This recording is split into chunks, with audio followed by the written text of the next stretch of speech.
नमस्कार विद्यार्थी मित्रों, स्वागत है तमारी यूट्यूब चैनल अंदर।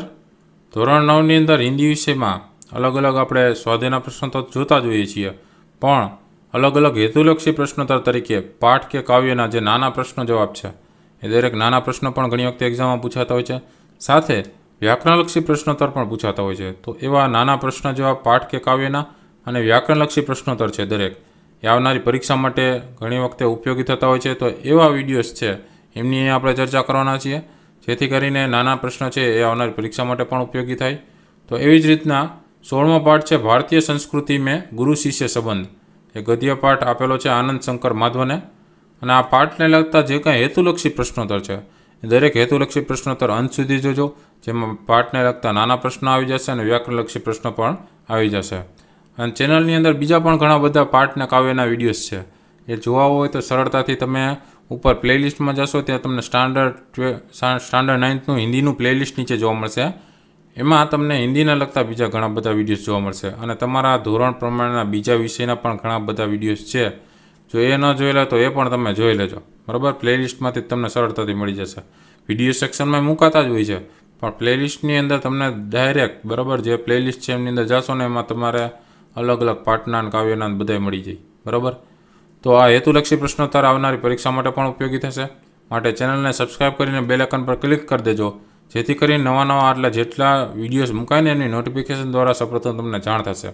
તો એવો વિભાગ પહેલો ગદ્યલક્ષી પ્રશ્નોત્તર જે છે એની પહેલાં અહીંયા ચર્ચા કરશું, પછી વ્યાકરણલક્ષી પ્રશ્નોત્તરની ચર્ચા કરશું, બરાબર। તો દરેક પ્રશ્ન જોતા જજો, સમજતા જજો અને વિડીયો અંત સુધી જોજો।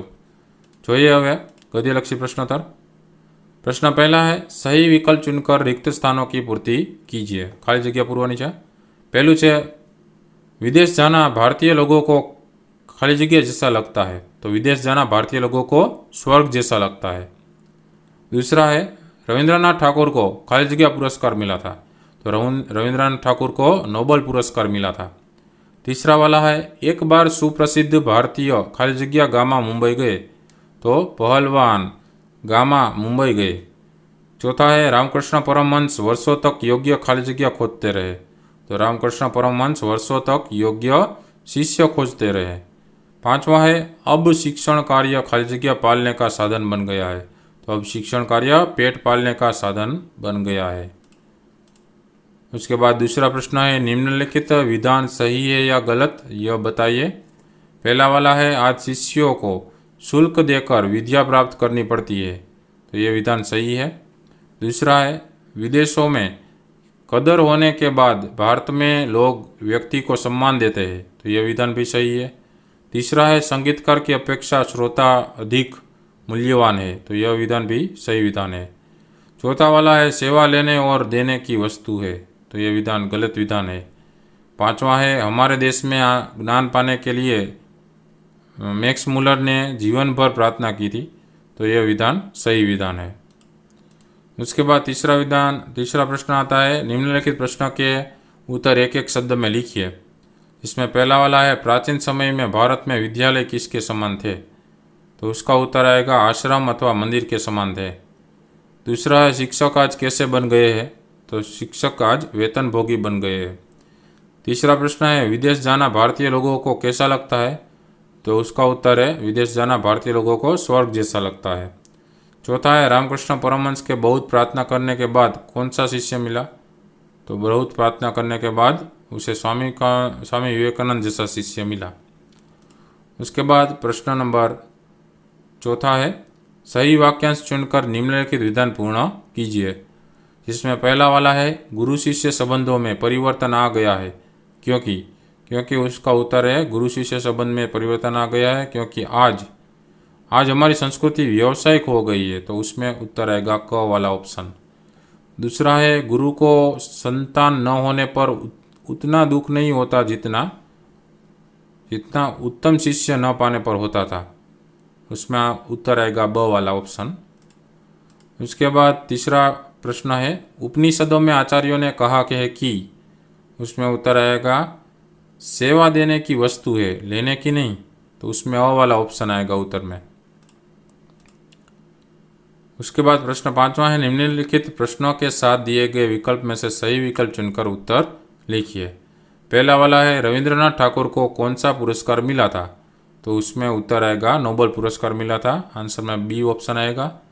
दूसरा वाला है गामा कौन था, तो गामा है वो पहलवान था, तो आंसर में ए वाला ऑप्शन आएगा। तीसरा वाला है भगवान रामकृष्ण वर्षों तक खाली जगह खोजते रहे, भगवान रामकृष्ण वर्षों तक योग्य शिष्य खोजते रहे थे, तो आंसर में डी वाला ऑप्शन आएगा।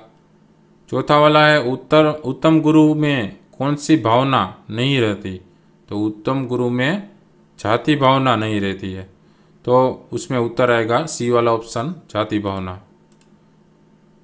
उसके बाद विभाग दूसरा आता है व्याकरण लक्षी प्रश्नोत्तर।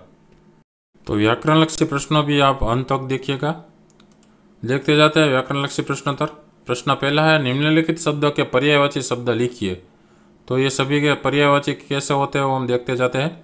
उत्तम का होगा श्रेष्ठ, बोलबाला का होगा प्रचलन, साक्षात का होगा प्रत्यक्ष, शुल्क का होगा फीस, निजी का होगा अपना, चेला का होगा शिष्य। प्रश्न दूसरा है निम्नलिखित शब्द के विरोधी शब्द लिखिए, तो ये सभी के विरोधी शब्द लिखना है, जहाँ पे ये तीनों स्वाध्याय के पहले तीन है वो स्वाध्याय के प्रश्न है विरोधी शब्द में। रोगी का विरोधी होगा निरोगी, असहाय का सहाय, वृद्ध का युवा, प्रारंभ का अंत, गुरु का शिष्य, रसिक का नीरस। प्रश्न नंबर तीसरा है निम्नलिखित प्रत्येक वाक्य में से भाववाचक संज्ञा पहचान कर लिखिए। पहला वाला है पराया सौंदर्य देखकर लोग मोहित हो जाते हैं, तो उसमें सौंदर्य है वो भाववाचक संज्ञा है। दूसरा वाला है आप अपने अमुक शिष्य से ही लड़कर विजय प्राप्त करके दिखाओ, तो उसमें विजय है वो भाववाचक संज्ञा है। तीसरा वाला है उनके जैसे व्यक्ति को भी उत्तम शिष्य के लिए रो रो कर प्रार्थना करनी पड़ी थी, तो उसमें प्रार्थना है वो भाववाचक संज्ञा है।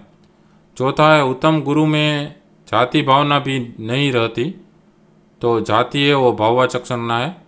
पांचवा वाला है सहृदयता रखने वाले ज्ञानी और तपस्वी पुरोहित आजकल के गुरु नहीं रह गए, तो सहृदयता है वो भाववाचक संज्ञा है। उसके बाद प्रश्न चौथा आता है निम्नलिखित प्रत्येक वाक्य में से विशेषण पहचान कर लिखिए, तो सभी के विशेषण देखते जाते हैं। पहला वाला है हमारे समाज में व्यवसायिक संस्कृति का बोलबाला है, तो व्यवसायिक है वो विशेषण है। दूसरा है प्राचीन काल में गुरु की शिक्षादान क्रिया उनका आध्यात्मिक अनुष्ठान थी, तो प्राचीन और आध्यात्मिक वो दोनों विशेषण है। तीसरा वाला है एक बार सुप्रसिद्ध भारतीय पहलवान गामा मुंबई आए, तो सुप्रसिद्ध है वो विशेषण है। चौथा वाला है हमारा अपना एक निजी रहन सहन है, इससे आप परिचित नहीं है, तो निजी और परिचित है वो विशेषण है। पांचवा वाला है गुरु के लिए अपना शिष्य कितना महंगा और महत्वपूर्ण है, तो महंगा और महत्वपूर्ण वो दोनों विशेषण है। उसके बाद प्रश्न पांचवा आता है, वो तीनों पांचवा प्रश्न में स्वाध्याय का प्रश्न ही है। सूचना के अनुसार काल परिवर्तन करके लिखिए। पहला वाला है इसमें और मुझ में फर्क ही कुछ नहीं है, भविष्य काल में बदलिए, तो उसका उत्तर होगा इसमें और मुझ में फर्क ही कुछ नहीं होगा। दूसरा वाला है हम अपने शिष्यों से कम प्रमुख रहे, तो पूर्ण भूतकाल में बदलिए, तो उसका उत्तर होगा हम अपने शिष्यों से कम प्रमुख रहे थे। तीसरा वाला है उपनिषदों में आचार्यों ने कहा है, सामान्य भूतकाल में बदलिए, तो उसका उत्तर होगा उपनिषदों में आचार्यों ने कहा। उसके बाद प्रश्न छठा है निम्नलिखित शब्द समूह के लिए एक शब्द लिखिए, जिसमें पहला वाला है गुरु के पद चिन्हों पर चलने वाला, उसका उत्तर होगा अनुयायी। दूसरा है अच्छी तरह से प्रसिद्ध हुआ हो, उसको कहते हैं सुप्रसिद्ध। तीसरा वाला है संगीत को जानने वाला, उसको कहते हैं संगीतज्ञ। चौथा वाला है जमीन और आसमान की मिलने वाली आभासी रेखा, उसको कहते हैं क्षितिज।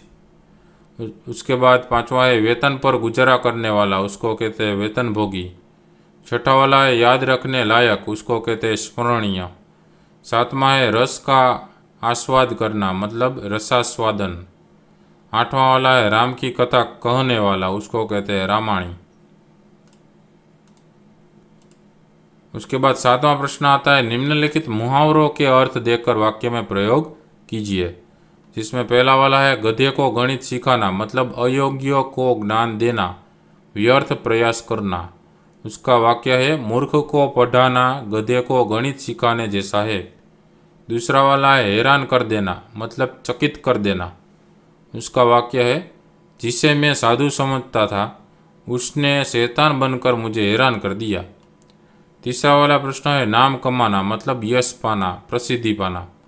उसका वाक्य है मुझे विश्वास है कि यह लड़का एक दिन दुनिया में नाम कमाएगा।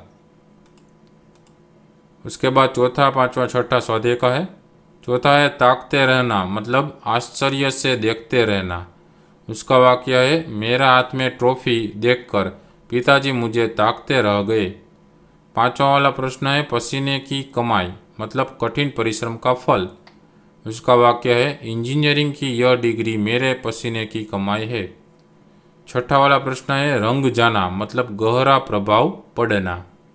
उसका वाक्य है विदेश में रहकर वे वही के रंग में रंग गए। उसके बाद प्रश्न आठवां आता है निम्नलिखित शब्दों के उपसर्ग पहचान कर लिखिए। तो सभी शब्द है उसके उपसर्ग कैसे होते हैं हम देखते जाते हैं। उज्ज्वल का होगा उत प्लस ज्वल, परमेश्वर का होगा परम प्लस ईश्वर, प्रार्थना का होगा प्र प्लस अर्थना, संगीत का होगा सम प्लस गीत, असहाय का होगा अ प्लस सहाय, तदन रूप का होगा तद प्लस अनु प्लस रूप, साक्षात का होगा स प्लस अक्षात, निहित का होगा नि प्लस हित, विश्वास का होगा वी प्लस श्वास, प्रसिद्ध का होगा प्र प्लस सिद्ध, अपव्यय का होगा अप प्लस व्यय, खूबसूरत का होगा खूब प्लस सूरत, संकोच का होगा सम प्लस कोच, प्रतिभा का होगा प्रति प्लस भा, पुनर्विवाह का होगा पुनः प्लस विवाह, परिश्रम का होगा परि प्लस श्रम, अनुसरण का होगा अनु प्लस शरण, परिवर्तन का होगा परि प्लस वर्तन, प्रतिशोध का होगा प्रति प्लस शोध, स्वार्थ का होगा स्व प्लस अर्थ, निरोगी का होगा निहि प्लस रोगी, आजीवन का होगा आ प्लस जीवन, अपकार का होगा अप प्लस कार, अवज्ञा का होगा औ प्लस ज्ञा, सपुत का होगा स प्लस पुत, विपक्ष का होगा वी प्लस पक्ष, संयोग का होगा सम प्लस योग। प्रश्न नंबर 9 है निम्नलिखित शब्दों के प्रत्यय पहचान कर लिखिए। तो सभी शब्दों के प्रत्यय कैसे होते हैं वो हम देखते जाते हैं। विद्यालय का होगा विद्या प्लस आलय, आध्यात्मिक का होगा आध्यात्म प्लस इक, खरीदी का होगा खरीदना प्लस ई, वेतन भोगी का होगा वेतन प्लस भोग प्लस ई, मूल्यवान का होगा मूल्य प्लस वान, पत्रकार का होगा पत्र प्लस कार, हिंदुस्तानी का होगा हिंदुस्तान प्लस ई, संगीतकार का होगा संगीत प्लस कार, अधिक का होगा अध्य प्लस इक, आवश्यक का होगा अवश्य प्लस क, निजी का होगा निज प्लस ई, प्रसिद्धि का होगा प्रसिद्ध प्लस ई, सम्मानित का होगा सम्मान प्लस इत, खूबसूरती का होगा खूबसूरत प्लस ई, सुंदरता का होगा सुंदर प्लस ता, भारतीय का होगा भारत प्लस ईय, संकुचित का होगा संकोच प्लस इत, व्यवसायिक का होगा व्यवसाय प्लस इक,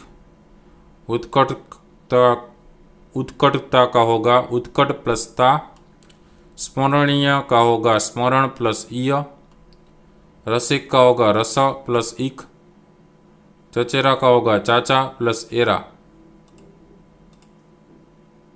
भिन्नता का होगा भिन्न प्लस ता, झाटनी का होगा झाट प्लस नी, संदूकड़ी का होगा संदूक प्लस डी, देवरानी का होगा देवर प्लस आनी, सजावट का होगा सजा अथवा सजाना प्लस वट, पुजारिन का होगा पुजारी प्लस इन, चाची का होगा चाचा प्लस ई, लड़ाई का होगा लड़ना प्लस ई, दयालु का होगा दयालु दया प्लस लू।